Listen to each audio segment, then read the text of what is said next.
हम लोग active passive voice सीख रहे हैं फ्यूचर इंडेफिनिट टेंस की। जैसा कि पहले हम क्लास में समझा चुके हैं आप लोगों को कि एक्टिव और पैसिव के नियम आपके सभी टेंस में समान चलते हैं कि वो क्रियाओं का परिवर्तन होता है। जैसे आप देखेंगे इसमें सब्जेक्ट क्या है आई और ऑब्जेक्ट क्या है तो हमने ऑब्जेक्ट को इसके प्लेस में यहाँ पे लिख लिया, ठीक है। और ये आपका फ्यूचर इंडेफिनिट टेंस का सेंटेंस है। तो फ्यूचर इंडेफिनिट टेंस का पैसिव बनाने के लिए हम लोग प्रयोग करते हैं फ्यूचर कॉन्टिन्यूअस की हेल्पिंग वर्ब। क्या प्रयोग करते हैं? फ्यूचर। हाँ, लेकिन आई के साथ शैल आता है, लेकिन आपकी द वर्ब के साथ में शैल नहीं आएगा। क्या आएगा? विल। इसलिए यहाँ विल हो गया क्योंकि आई और वी के साथ शैल आता है, लेकिन अन्य सभी सब्जेक्ट के साथ में विल का प्रयोग किया जाता है। तो यहाँ पे हो गया द वर्ब और साइड में होते will be, which is continuous है गया। अब इसके बाद में हमने हेल्पिंग वर्ब का प्रयोग कर लिया। अब मेन वर्ब की थर्ड फॉर्म, हर पैसेज में मेन वर्ब की थर्ड फॉर्म का ही प्रयोग किया जाता है। तो इसकी थर्ड फॉर्म क्या होगी? फिनिश्ड। और आप टुमारो जो कहते हो लिख लेंगे बाई। बाई आई का ऑब्जेक्ट क्या होता है? मी। क्या होता है? मी। अब देखिए दूसरा सेंटेंस, सब्जेक्ट क्या है इसमें? ऑब्जेक्ट क्या है? हाँ, तो द कार कहाँ पे आ गया? सब्जेक्ट की जगह यहाँ पे आ गया। द कार यहाँ पे आ गया।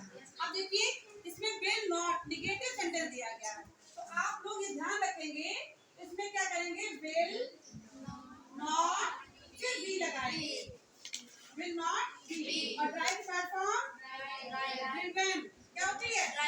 driven by ही का ऑब्जेक्ट नेम। Very good. अब देखिए the hunter will not drink water। अब बताओ आप लोग क्या होगा यहाँ? बताइए सब्जेक्ट क्या है इसमें? ऑब्जेक्ट क्या है? तो हमने वाटर को यहाँ पे सब्जेक्ट लिख दिया, water. In the same way क्या आएगा? will not be। और ड्रिंक की थर्ड फॉर्म किसको आती है? हाँ, ड्रिंक, ड्रैंक, CRU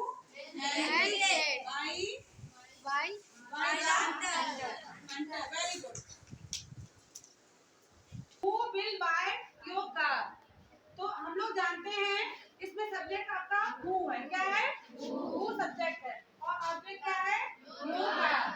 तो इसलिए, लेकिन ये क्वेश्चन वर्ड है इसलिए हमने who का ऑब्जेक्ट होता है whom। तो हम जानते हैं जब पैसिव वॉइस में ऑब्जेक्ट लगाते हैं उसके पहले हम बाय का प्रयोग करते हैं। तो इसीलिए हमने यहाँ बाय whom पहले लिख लिया, बाय whom पहले लिख गया। अब ये क्वेश्चन वर्ड है, कोई भी इंट्रोगेटिव सेंटेंस होता है उसमें क्वेश्चन वर्ड के बाद में हेल्पिंग वर्ब का प्रयोग किया जाता है। अगर आपको हेल्पिंग वर्ब समझ में नहीं आ रही कि विल आएगा कि शैल आएगा तो थोड़ा सा स्पेस पहले छोड़ लीजिए अपनी सुलभता के लिए। इसके बाद में आप ऑब्जेक्ट लिख लीजिए। तो आपका ऑब्जेक्ट क्या था इसमें? Your car. तो अब योर कार के अकॉर्डिंग क्या आएगा? विल। क्या आएगा बच्चों? विल। और बी की आपकी जो नया सब्जेक्ट बन के आया है उसके बाद में लिखा जाएगा बी। और थर्ड फॉर्म बाय की क्या होती है?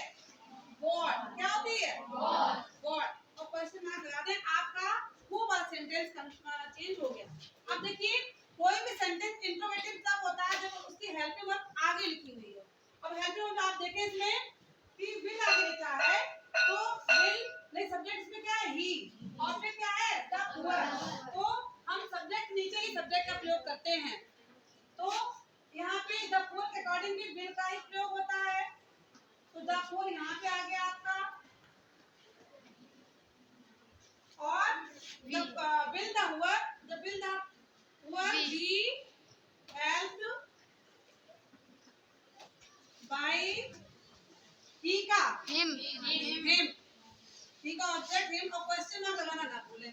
फिर देखिए कोई भी क्वेश्चन वर्ड वाला अगर सेंटेंस दिया गया जैसे व्हाई, वेयर, व्हाट, तो आप ध्यान रखें क्वेश्चन वर्ड को प्लेस नहीं चेंज करना, वहां का वहीं लिखना है। व्हाई लिख लिया। अब इसमें सब्जेक्ट क्या था? इसमें सब्जेक्ट था आपका यू, ऑब्जेक्ट था द रूल्स। तो हमने देखा द रूल्स के अकॉर्डिंग भी विल का ही प्रयोग होगा। हम फ्यूचर में हम आराम से जान सकते हैं क्योंकि आई वी को छोड़कर सभी सब्जेक्ट के साथ में विल का प्रयोग किया जाता है। तो हमने यहाँ पे वाई विल द रूल्स लिख लिया और फिर वी का प्रयोग किया और नहीं वी के प्रयोग नहीं होगा क्योंकि नॉट भी दिया गया है। अगर नॉट दिया गया है तो सब्जेक्ट के बाद पहले नॉट फिर वी का प्रयोग करेंगे और ओवे की थर्ड फॉर्म ओवेड लिखेंगे। क्वेश्चन मार्क नहीं अभी नहीं लगेगा, अभी वाई भी लगेगा। वाई यू का ऑब्जेक्ट यू ही होता है, ठीक है। इस प्रकार से आप ओके आप सबको समझ में